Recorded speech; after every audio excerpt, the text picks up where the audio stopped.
जीव विज्ञान की वह शाखा जिसके अंतर्गत जीवों की उत्पत्ति, उसके पूर्वजों का इतिहास तथा उनमें समय समय पर हुई परिवर्तनों का अध्ययन किया जाता है।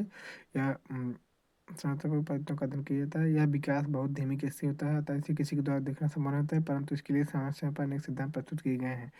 जीव विज्ञान की वह शाखा जिसके अंतर्गत जीवों की उत्पत्ति, उसके पूर्वजों का इतिहास तथा उनमें समय समय पर हुए परिवर्तनों का अध्ययन किया जाता है। यह विकास बहुत धीमी गति से होता है, अतः इसे किसी के द्वारा देखना संभव नहीं होता है, परंतु इसके लिए समय समय पर अनेक सिद्धांत प्रस्तुत किए गए हैं। विशेष सृजन का सिद्धांत। इस सिद्धांत के अनुसार जीवन की उत्पत्ति प्रकृति के सर्वशक्तिमान द्वारा हो गई है, जिसे ईश्वर कहा जाता है। अजीवोत्पाद सिद्धांत। जीवोत्पत्ति का सिद्धांत। इस सिद्धांत के अनुसार जीवन की उत्पत्ति किसी निर्जीव वस्तु द्वारा अचानक हो गई है, जैसे मेढक और सर्प कीचड़ से उत्पन्न हो गए हैं, जूं और चूहे शरीर के पसीने से उत्पन्न हो गए हैं। प्रयोग। वान हार्मोन का प्रयोग। सबसे पहले सबसे पहले पसीने से भीगी हुई गंदी कमीज को गेहूं के दाने के साथ अंधेरे स्थान पर 21 दिन के लिए रख दे तो चूहे बन जाते हैं। अरस्तु ने इस मत को थोड़ा बदल कर प्रस्तुत किए। जब फ्रांस के वैज्ञानिक लुई पास्चर को इस बात का पता चला तो उनको बहुत बड़ा धक्का लगा, और उन्होंने बताया कि जीवन की उत्पत्ति जीव से होती है। इसके आधार पर उन्होंने 3 प्रयोग किए। जब फ्रांस के वैज्ञानिक लुई पास्चर को इस बात का पता चला तो उनको बहुत बड़ा धक्का लगा। उन्होंने बताया कि जीवन की उत्पत्ति जीवों से होती है। इसके आधार पर उन्होंने 3 प्रयोग किए। सबसे पहले लुई पास्चर का प्रयोग। Louis Pasteur. फ्रांस के प्रसिद्ध वैज्ञानिक लुई पास्चर ने सबसे पहले एक फ्लास्क लिए। उसके अंदर शर्करा और यीस्ट के पाउडर को आधा भर देते हैं। उसके बाद फ्लास्क के ऊपर या आकार की एक परख नली लगा देते हैं, और फ्लास्क को काफ़ी देर तक उबाला जाता है, और वाष्प बनकर बाहर निकल जाती है। कुछ दिनों के बाद जब वह देखते हैं तो ना ही उस वहाँ सड़ता है, ना ही उसमें सूक्ष्म जीव उत्पन्न होते हैं। जैसे ही फ्लास्क की गर्दन को थोड़ा सा तोड़ दिया जाता है, सूक्ष्म जीव बैक्टीरिया फ्लास्क की नली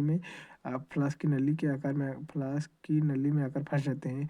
जब फ्लास्क की नली को पूरा तोड़ दिया जाता है तो उसके अंदर सूक्ष्मजीव बैक्टीरिया प्रवेश कर जाते हैं। उससे सूक्ष्मजीव का जन्म होता है।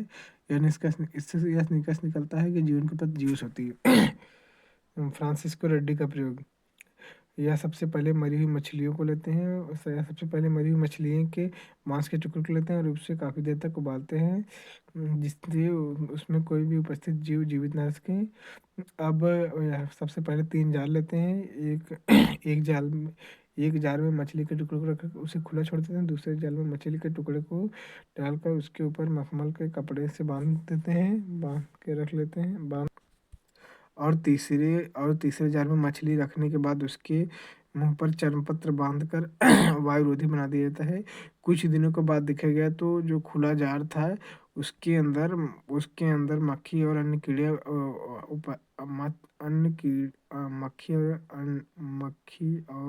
कीड़े के अंडे उपस्थित थे, जबकि दूसरे जार में मक्खी के अंडे जो है मखमल के कपड़े पर पाए गए। लेकिन तीसरे जार को देखा गया तो उसमें कीटों का लार्वा अनुपस्थित था। जीवाश्म। जीवाश्मों के अध्ययन को पैलेंटोलॉजी कहते हैं। जीवाश्म विज्ञान की स्थापना क्यूबी नाम वैज्ञानिक ने की थी। जीवाश्म बनने की प्रक्रिया को जीवाश्मीकरण कहते हैं। अनेक ऐसे जो पृथ्वी पर उपस्थित हैं लेकिन वर्तमान समय विलुप्त हो चुके हैं तथा जो पृथ्वी के गर्भ में पाए जाते हैं, चट्टानों में उपस्थित है, उसे जीवाश्म कहते हैं। जीवाश्मों के अध्ययन को पैलेंटोलॉजी कहते हैं। जीवाश्म विज्ञान की स्थापना क्यूबिन नाम वैज्ञानिक ने की थी। जीवाश्म बनने की प्रक्रिया को जीवाश्मीकरण कहते हैं।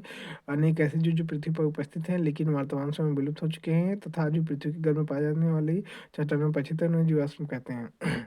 जीवाश्म के प्रकार। जीवाश्म जीवाश्म जीवाश्म बनने की विधियों के आधार पर जीवाश्म निम्नलिखित प्रकार होते हैं। अश्मीभूत जीवाश्म।